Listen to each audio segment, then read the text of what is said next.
Bola the farmer and his wise friend Emeka.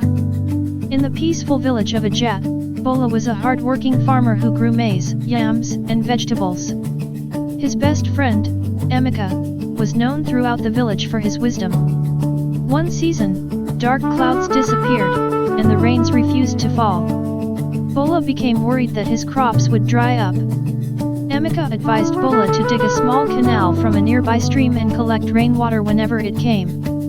Bola followed his friend's advice and worked hard every day. A few weeks later, the rains returned. While many farms had dried up, Bola's crops stayed green and healthy because of the water he had stored.